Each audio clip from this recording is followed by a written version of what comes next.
kusema ni kiongozi au mwanachama wa chama fulani.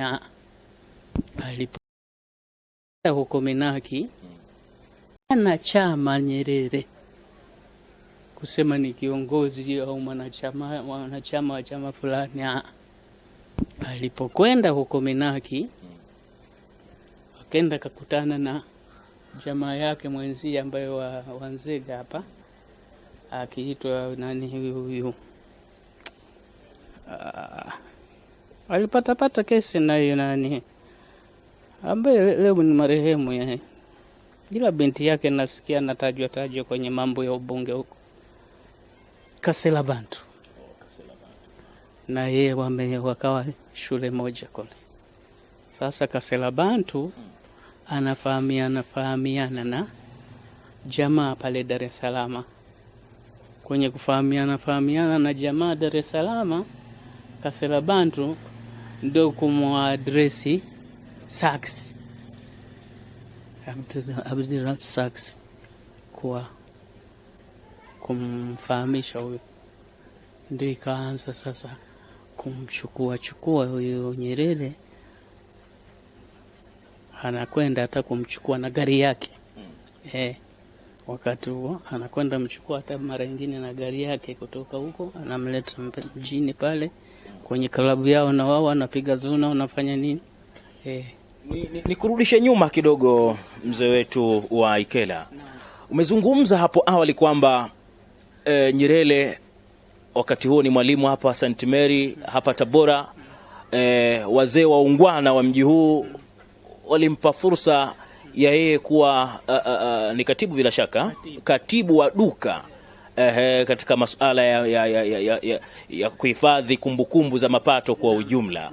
Sasa kabla ya kuondoka kuelekea Dar es Salaam kama ulivyosema kule Minaki, vipi utendaji wake wa kazi hapa na nini hasa kilipelekea mpaka yeye kutoka hapa kwenda Minaki Dar es Salaam? Sasa hii mashauri ya kuhamishwa kwake na serikali yake ya kanisa, hili linajua kanisa au pengine tunaweza tukaja tukalijua sisi mbinu zilizotumika. Sasa walipokuwa na onesho na kuoneshwa wa viongozi, huyo Abdul Sax ndiye aliyekuwa kiongozi wa taa.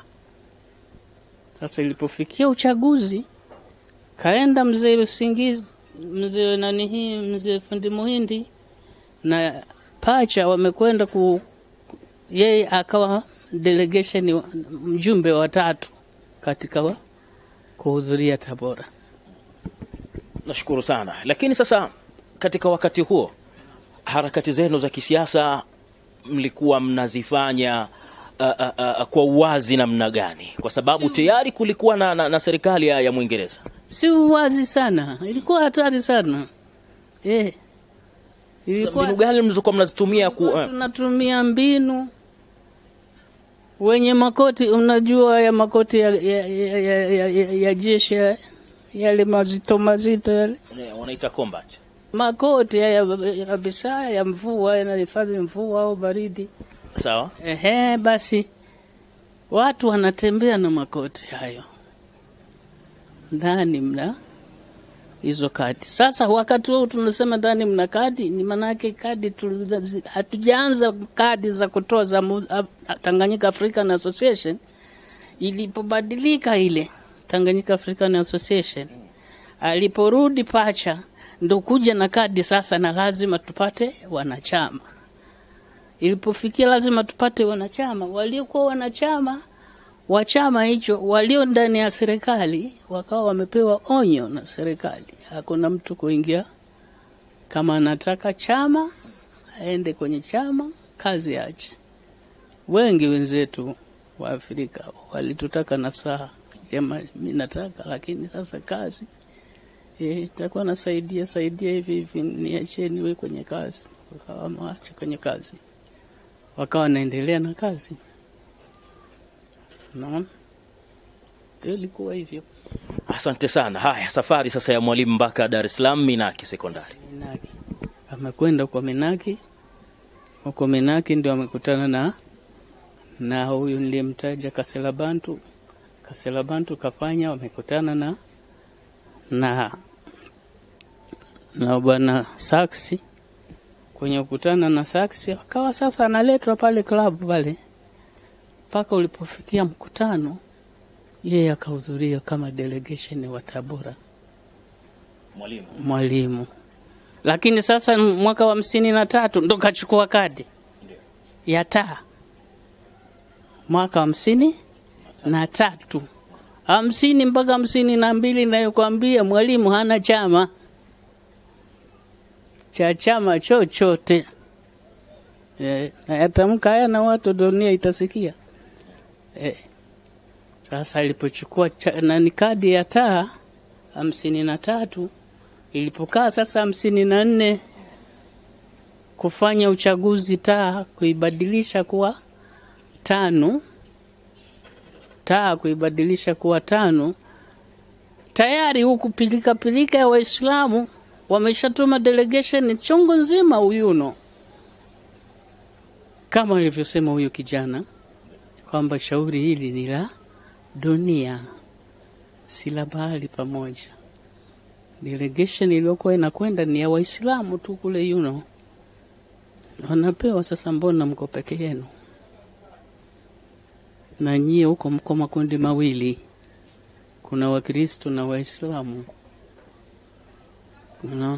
Ndio kuonekana sasa saksi amwachie nafasi kama mkubwa wa chama Nyerere, ndio kuchaguliwa kuwa, sio kwamba alimshinda saksi.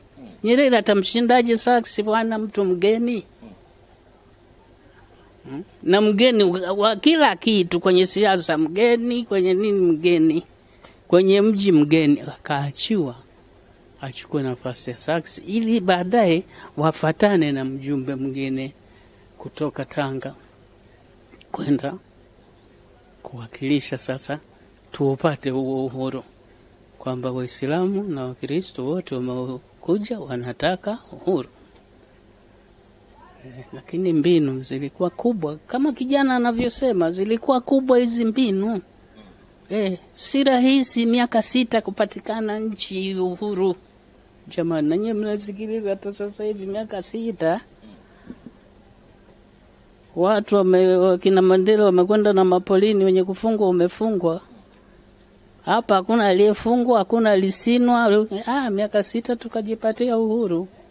Ni maana yake sasa kulikuwa na wasiwasi kwamba nchi hii itachukua serikali Waislamu. Ikapigwa sasa mpira. Hii ndio hali nayoifahamu mie. Naam, bado kuna maswali mengi hapo juu ya historia hiyo ya Mwalimu kufika Minaki mpaka kuweza kukabidhiwa hiyo nafasi ya uongozi kwa kipindi hiko. Basi kwa wakazi wa jiji hilo la Dar es Salaam, kulikuwa hakuna watu wengine waliostahili kuchukua nafasi hiyo, na nini hasa walichokiona mpaka wakaona wampe nafasi hii Mwalimu, yeye ndo awe kiongozi? Kwa hiyo udini, kwa sababu kile chama cha taa wengi wake ni Waislamu, kutoka kwenye tena chama hiki kikitawala tena hao watu wa maforoza nani, lakini wengi wake Waislamu. Sasa kukaonekana njia rahisi na ya nani tupate ili shauri ni hilo. Naam, ndugu msikilizaji na mtazamaji, hizo basi ndio harakati za kisiasa. Hapo tunazungumza kabla ya uhuru na mzee wetu Bilali Rehani Waikela, mwanaharakati mkongwe katika masuala ya kisiasa pamoja na dini kwa ujumla tangu enzi ya East African Muslim Welfare Society. Na sasa tunaizungumzia taa hapa mwaka 1929 ilipoasisiwa na mpaka hivi sasa tulipokuwa tumefikia katika historia yetu kwa ujumla. Bado tunakuhitaji uwe karibu nasi tangu mwanzo mpaka mwisho wa kipindi hiki, kwa sababu ni mengi mazuri ambayo tumekuandalia. Naam, mzee wetu, unakumbuka kwamba ni kina nani hasa uliokuwa nao katika harakati hizo za kisiasa kwa ujumla ambao pengine mpaka leo bado wapo na unawakumbuka? Nafikiri tunaanza kwamba ilibadilika kule taa kuwa 5 na si tukiwa tuna habari hapa, tukaandaa mkutano. Hii kilabu ya mpira hii Young Football Club ikaandaa mkutano wa kumwita Nyerere hapa.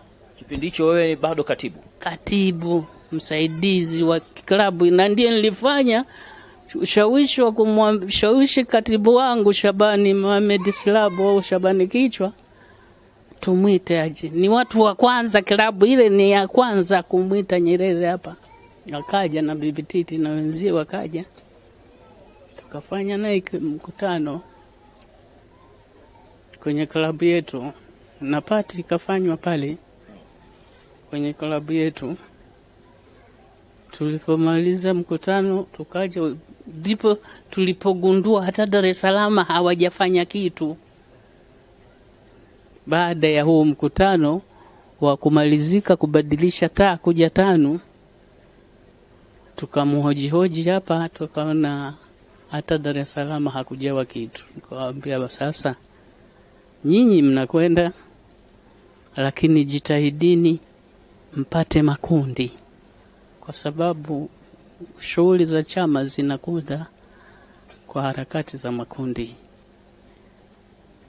Nendeni Yanga hii ambayo ipo Dar es Salaam iwe mwanachama wenu, Simba iwe mwanachama wenu, kina Waridatul Hubi na wakina mama hao watu wa mambo ya ngoma wawe upande wenu. Na sisi hapa kila tutalofanya, watu wa mipira hawa wote nani, pamoja na Nujumul Azhari wa Shidatul Fahari wa nani, hawa wote watakuwa wanachama. Hivyo tutapata maendeleo ya chama, na tulifanya hivyo. Tulipofanya hivyo, harakati za chama zikawa zinakwenda chini kwa chini, na manyumba tukawa tunatoa branch. Lakini wakati sasa amerudi Pacha au imerudi ile delegation, ndio tukaanza. Mimi Pacha akaanza kuandika kadi ile ya kwake. Akaja kamfuatia mzee mmoja, mama alikuwa fundi nani kanzu za darzi ng'ambo hapo, na mimi. Samahani kidogo mzee wangu, unapomtaja Pacha unamzungumzia nani hapa kwa uhalisia? Pacha, huyu Pacha nasikitika, alikuwa mtu mwenye nafasi nzuri kwenye shughuli za chama, lakini udhaifu wake wa roho ukamfanya hata Nyerere mwenyewe akamterekeza, hakumchukua tena njia ya kumpa heshima kama alivyowapa wengine. Pacha aliikalia hii chama cha 5 baadaye, na akawa na mapenzi na mambo ya upande wa kanisa. Nafikiri yale alosema kijana yule, nafikiri ilikuwa mafundisho ya kanisa, kwa sababu chama chetu kisiende, kwa sababu kinashambulia serikali, na serikali na kanisa watu wamoja. Vile alivyosema kijana Ilunga, sijui kama ndivyo ilivyokuwa. Basi Pacha akawa anafanya vitu vya wizi vya kutukwepa, lakini mimi nilikuwa kwa watu wa kawaida. Mimi ni mtu wa 3 kupata kadi ya 5, kubadilisha kwa kadi ya 5. Kadi yangu kwa nchi nzima, hata sasa hivi iko ndani hapa nikitoa, ni kwa Tabora ni mtu wa 3 kuingia 5. Kwa mkoa huu wa Tabora ni mtu wa kuingia 5. Kwa nchi nzima ni mtu wa 264. Kadi yangu ni namba 264.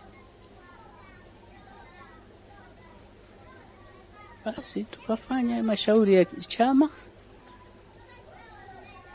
tukawa tunaweza kuendesha delegation za Tabora hapa. Hivi ndivyo ilivyokuwa kuingia kwa chama chetu hapa. Asante sana. Sasa mazungumzo yetu yatakuwa yanaenda mbele na kurudi nyuma kidogo, kwa sababu hapo umeigusa taa, na kule mwanzo ulikuwa katika East African Muslim Welfare Society, wakati huu mustakabali wa East African Muslim Welfare Society ulikuwaje? Wakati wa Muslim Welfare Society hapa ndio ulikuwa unashambuliwa hapa, na hata nilipofungwa mimi yenyewe vile vile ofisi ilifungwa. Jamaa wanakuja kuniletea habari magereza, maana ofisi imefungwa ya Muslim Welfare Society. Sasa nawaambia nitafanya nini? Mimi niko gerezani, nitakuja kufanya nini? Tutakuja kupata historia kamili ya huko gerezani ilikuwaje, lakini mtuelezee basi nini kilichopelekea hii East African Muslim Welfare Society kufungwa? Sawa. East African Muslim Welfare Society imefungwa kwa sababu ndio mipango ya Nyerere na kanisa walikuwa wamefanya hii. Na walianzia wapi? Kwanza kuomba hawa wajumbe wa Muslim Welfare Society wajitenge na Kenya na Uganda, iwe kimajimbo badala ya kuwa kitu kimoja.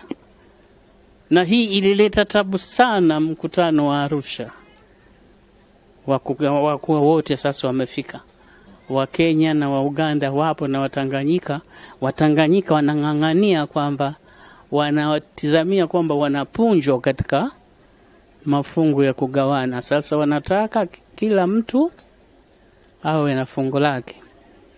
Kenya na Uganda walipiga makelele sana ya kufungwa, kujitenga. Muslimu ipo, lakini kila mkoa uwe unajitegemea. Mpaka saa 10 usiku ikabidi ishindwe Kenya na Uganda, ndio ikapatikana sasa rahisi hiyo. Tunarudi nyuma tulikozungumza, ikapatikana urahisi wa kupata sasa Nyerere kuwatumia hawa, kwa sababu na ikifungwa Muslim Welfare Society hapa hakuna atakayeuliza, imefungwa nchi. Lakini wakati ule wapo pamoja Kenya walikuwa na hofu kwamba wakifunga itauliza, Kenya itauliza, Uganda itauliza. Lakini ilipojitenga basi ndio kutafutwa na wajumbe sasa walotembea, wakapata hiyo mikoa 8. Na kabla ya kupatikana wajumbe, Nyerere sasa akamdanganya huyu bwana mkubwa wa Unguja Karume kwamba nchi yako inataka kupinduliwa na Muslim Welfare Society, irudishe Waarabu. Kama kuna uwezo fanya. Karume akakubaliana. Na mimi mwenyewe nafsi yangu hiyo mdomo na utamka nimemtamkia Karume, hayo unayoyafanya unatumiwa. Aniambia, Bilali unanitukana, unaniambia mimi natumiwa na Nyerere, hujui mimi nani? Nikamwambia mimi najua wewe rais, lakini nakujibu na kujulisha kile ninachokijua mimi, unatumiwa. Huyu wale kutuma ili shauri la kutafuta hawa vibaraka watimize hili shauri, wanakutumia kwa lengo lingine. Ilikuwa hivyo. Asante sana. Hiyo ni historia ya kuvunjwa kwa East African Muslim Welfare Society. Sasa basi, labda ungetueleza zile sababu zilizopelekea wewe mpaka ukawekwa kizuizini. Sababu mimi nilikuwa kwenye siasa. Kwanza nilikuwa na ng'ara bwana ndugu yangu. Kwa mapema nilikuwa na ng'ara hata kabla ya siasa. Kabla ya mimi nilikuwa na afadhali natembelea motokari. Nyerere hana basikeli, wafadhali wangu nilikuwa nao huo. Kwa hiyo nilikuwa siwa kuingiliwa rahisi. Unaweza kutukumbusha motoka yako hiyo ilikuwa aina gani bwana Enzizo? Austin Cambridge.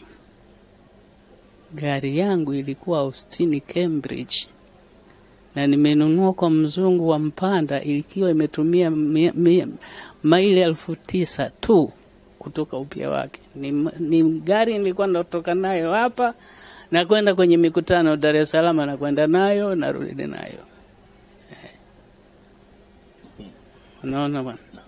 Na Nyerere akija hapa ni gari 3 alikuwa anazitumia. Gari hizo ya kwangu ya Juma Shabani Ambari, ya Mohamed Kunji, marehemu. Hao wengine wawili marehemu. Sasa hii ndio hali tulikuwa naye. Haya, sababu sasa ya wewe kuwekwa kizuizini. Haya, nilikuwa mimi kwenye ukubwa wa Waislamu nipo, kwenye ukubwa wa nani, kwenye chama nipo. Mimi ni diwani wa kwanza wakati ule wa wazungu. Diwani wa kwanza Tabora, ikiitwa Township Authority. Mambo wanayoyapanga kuhujumu Uislamu, mimi nilikuwa nayaingilia mara nyingi kabisa, na yanafeli. Unaona? Basi hata tumefanya mkutano mwaka mmoja, wakati ule mkoa huu wote una jimbo moja tu. Kigoma, Mpanda, wapi, Sumbawanga, kote ni jimbo hili. Tumenafanyia hapo welfare mkutano. Mkuu wetu wa mkoa akiwa Wambura, mkutano ukawa umeamua kule kwenye mkutano, Bilali ana vyeo puna huku. Maana yake nini? Huyo Wambura sasa anashawishi watu. Maana yake nini? Siku kuleta fujo, afadhali